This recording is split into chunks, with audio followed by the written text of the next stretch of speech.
Hi.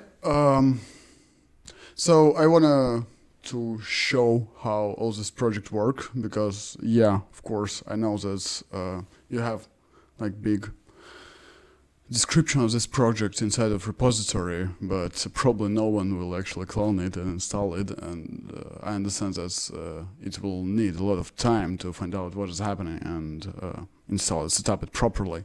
So I will just show you how it's worked. So for this, of course, firstly, we need to launch repository, and you can have a readme file. Here it is, and yeah, so basically what you're probably right now viewing inside of, what you can see inside of repo. Here it is, so big as file. But what did I want to show you actually? In a nutshell, let's let me just see my notes.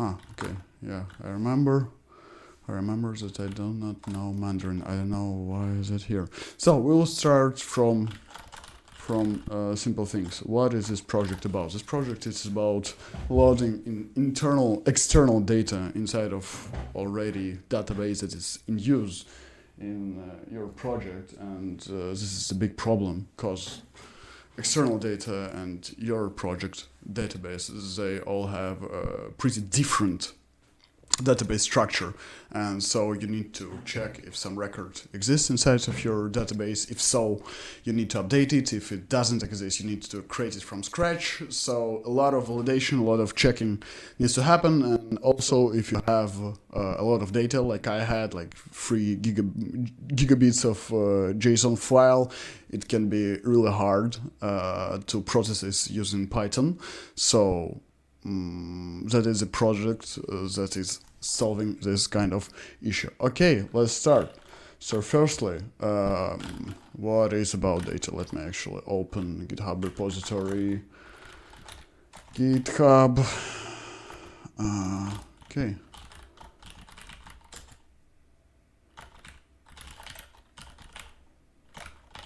Yeah, here it is. Okay, you have some data here, so let it load, please load. Yeah, let's go.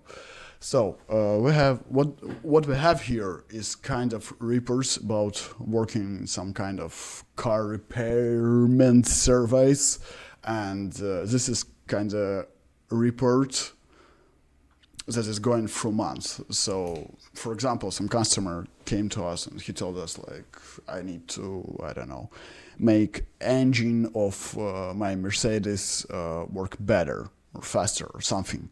And so we have info about this project, this purchase, and we need to be able to look up through the months what is happening with this kind of ticket, this kind of issue. So that's exactly what you can have here. There is JSON structure. It's not really complicated. It's just for an example. So we have, info about a layer, about report. Then we have like kind of report here, and then we have a lot of nested entities, where those are here, and like a lot of nested stuff is going there, and all of it we need to load inside of our database. Yep. So firstly, we need to load this JSON file or 7-zip file if your JSON file is too big inside of your project. Let's start from scratch. For those, I will just completely erase what is happening. Yeah, so the whole database erased. Then I will just set up it. Okay.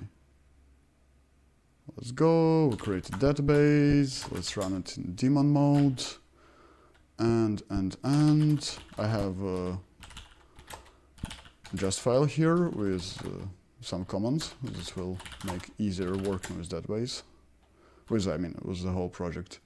Yeah, so all migrations.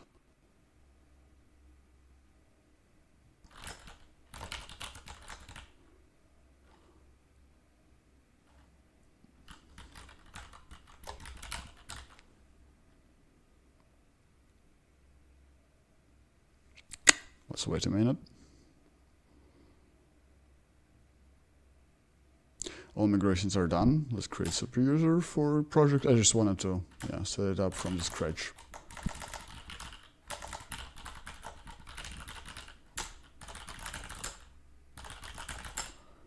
Okay, and run it with just error. Okay. Let's go to the browser. I don't know, localhost. Yeah. Of course, I need to log in.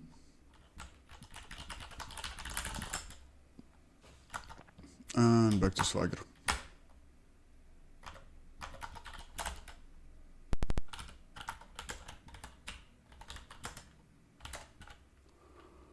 Go back to Swagger. Okay, it's loaded. We created user, and now what we need to do, we need to load our file.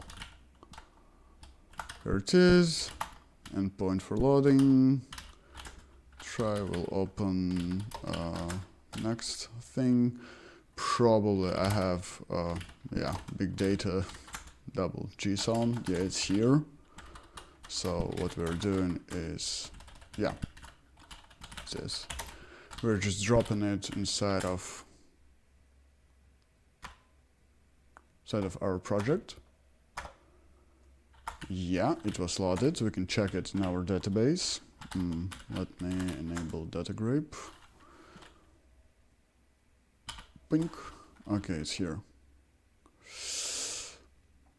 Database is here. And we can check that file was loaded and tracked by PostgreSQL. Yeah, that's what we just loaded. Okay, then we need to run some kind of validation, because there is a lot of external inconsistencies that might happen, or maybe we need to adaptate our backend for this purpose. Let me grab it to the background.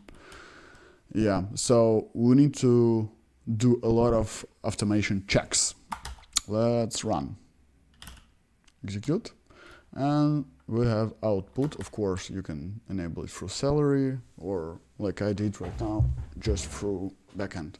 So what we have here is a lot of validation errors, but it's not so bad as it looks. What we actually can do, we can quickly understand what is happening, because it's not that much errors, it's only please past. Yeah, cool.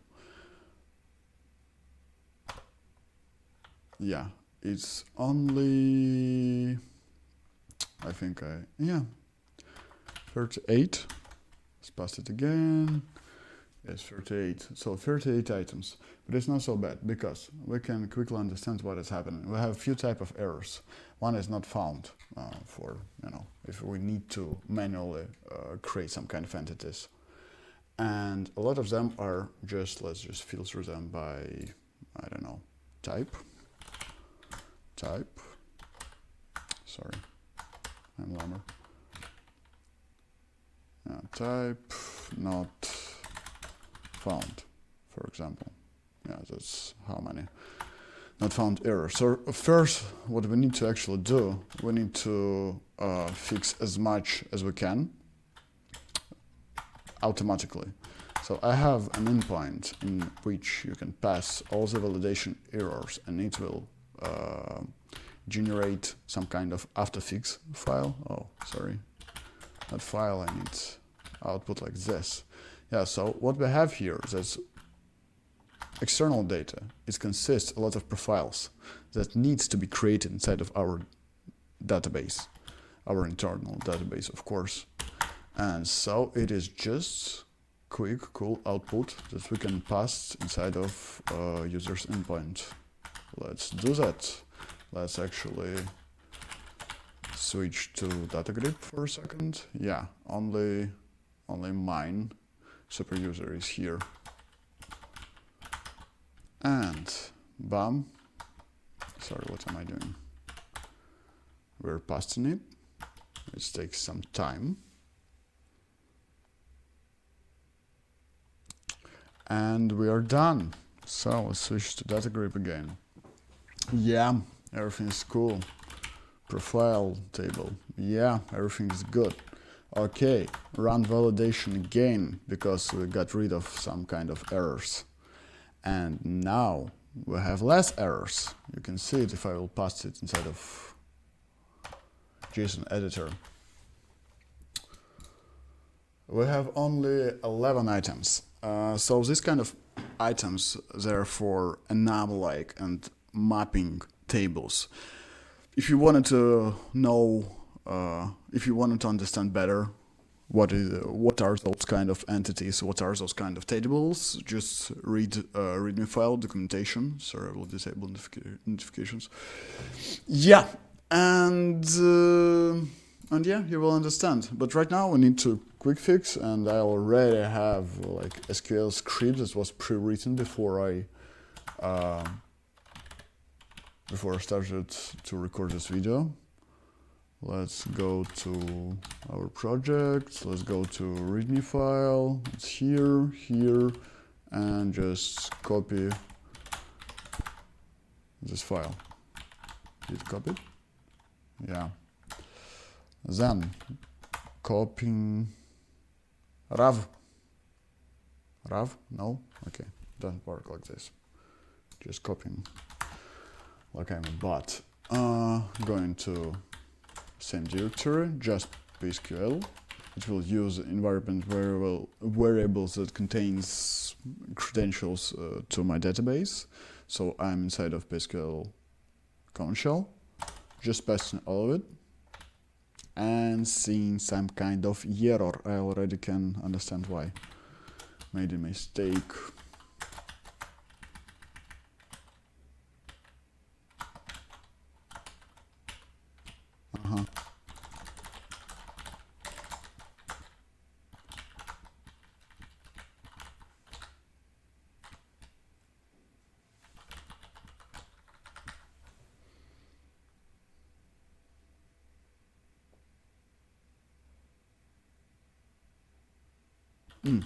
Sorry.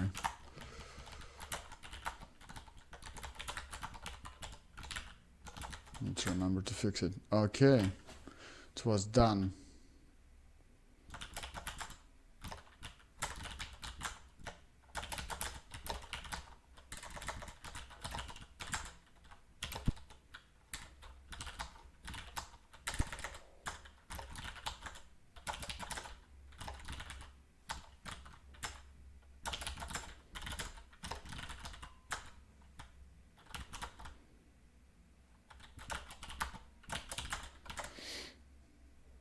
Okay, it was done, and let us just check a few tables that are responsible for kind of enum-like tables. One of them is repair type.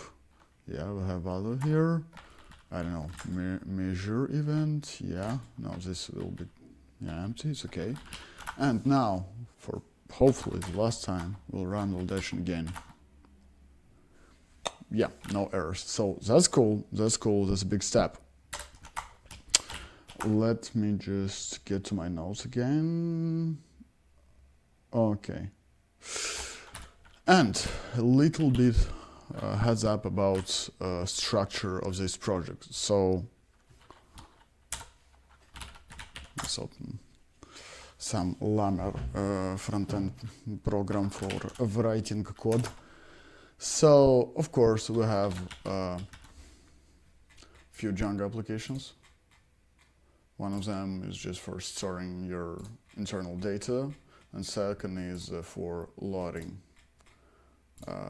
external data to your server, to your database. So, errors doesn't matter, documents doesn't matter, which subsystem we're interested. So, for example, Reapers, right? Or no, not Reapers, loader subsystem. That's extremely important subsystem. We have here models. We have here schemas. So what are those schemas? Schemas is kind of glue. It's kind of a gene between external and internal data. Inside of the schema, you can map field names of external JSON file, for example, to internal Django model fields. How does it look? Let's open one of the root models. So you have schema. You're passing Django model here. That's your Django model. Then you're passing something from like types of external data. In my case, it was generated from Pydantic because it's kind of efficient, and actually we have auto-generating tools that can create this kind of structured file from just raw JSON.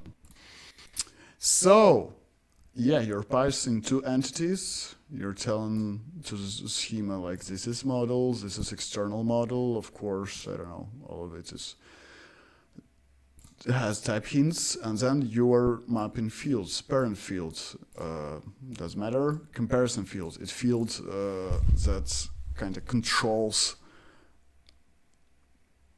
how internal processors will find out does this record already exist on your backend or it needed to be created. So it will search through your database using this field. Then you have REST fields. Yeah, it just REST, not like, having fun, but REST like others.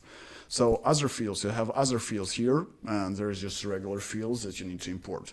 If some regular fields, for example, I don't know, fields that is a foreign key, so like one-to-many relation, need some external processing, you're able to pass some callable stuff here. So in my case, function. You can just pass function here, and when processor will process this data, it will pass this to this function and return processed predefined, I don't know, value. Yeah, and then you have a few fields that are nested inside of entity. So for example, let's bring back to JSON. So this is nested fields. So we have maintenance overview, right? You have maintenance overview here. Here it is, maintenance overview. And you have nested fields that is service segment. And service segment is here, so it's nested, it's like child of parent. And inside of schema, you can look, how does it look like? Yeah, and you have a lot of nested stuff here. So it goes like a tree. Okay. The beautiful thing about the schema that I really admire, let me bring this, is that, is it mapped to, wait, is it mapped to 5, to 6? No. Okay, so now it's mapped to 5. The beautiful thing about the schemas is they're kind of hard they have type hintings, and like my Python code, my Django app, when it started, when it's just launched, it tries to confirm that types from external data are same that are types from internal data. I will show you what I'm talking about. So we have this kind of model, right? And we have external data, and we do have internal data. Let's bring it here. So internal data, Django ORM, external data, external ORM, and schema. And let's just try it. We see like let's find some like field, random one, heading. Here it is. So it has hard type like R, hard STR type. So what we're doing right now, and watch closely to this thing. What we will do right now, we'll convert it to none. I mean, string or none. And our project will reload, and it will give us an error that is telling us that in maintenance schema, external field that's called maintenance heading has some types that doesn't correspond to Django field that is nullable. But if we'll convert it to null true, blank true,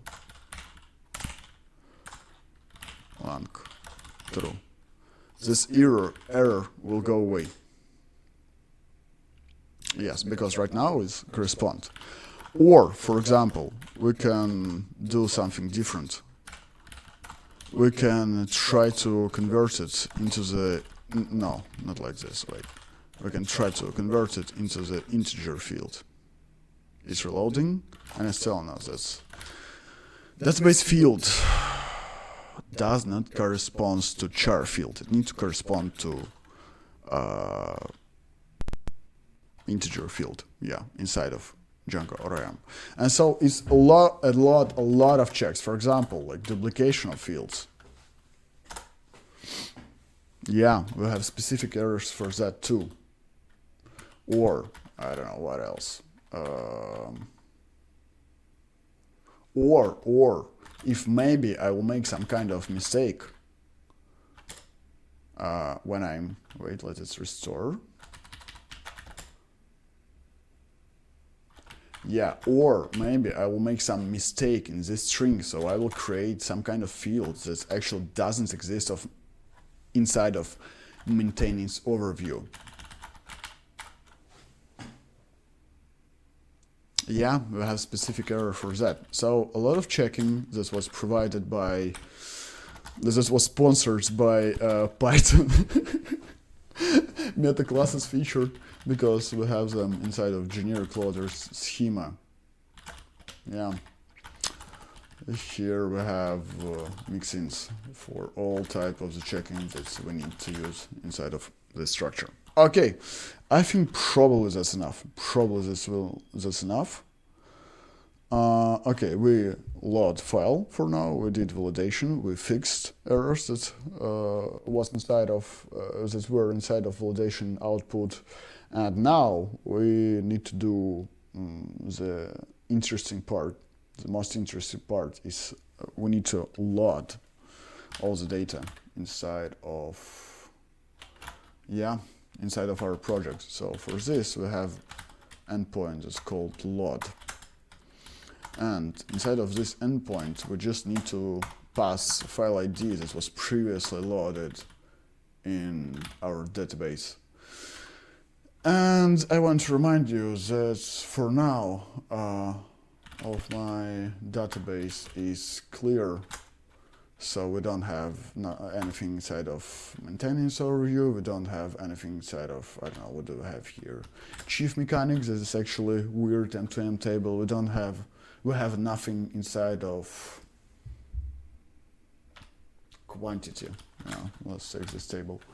So right now we're loading, and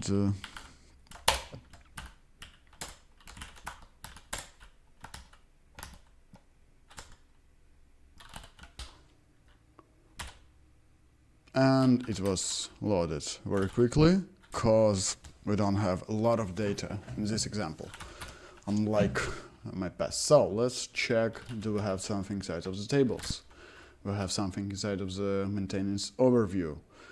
We have those fields are unique, by the way, so yeah, they don't need to duplicate. We have something inside of quantity, for example. We have something, probably, hopefully, we'll have something inside of, I don't know, some M2M tables like chief mechanics. Yes, we do have those.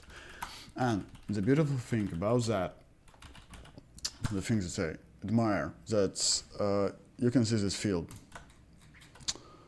Where is it? Where is it? Auto-loaded, right? So it's true.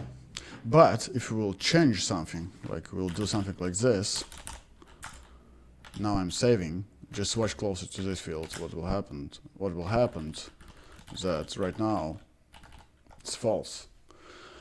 This feature is needed because sometimes analytics, or I don't know, our customers need to be able to make some changes inside of our database. But we need to have an ability to, you know, understand difference between automatically loaded data and changes that were, I don't know, created by analytics or customers. And so, yeah, this, by the way, is Postgres triggers. works. Yeah, and we have actually event table that can what event tables are doing, they're storing info about historical changes, and we need them because all of it is kind of layers. So this is entities, right? But we have a lot of reports about, for example, one entity. So this entity with this not primary key, but like unique field value. And what we can do, we can search through this, and we will see that the value will be different. Let's take some other example with more values. For example, this one. So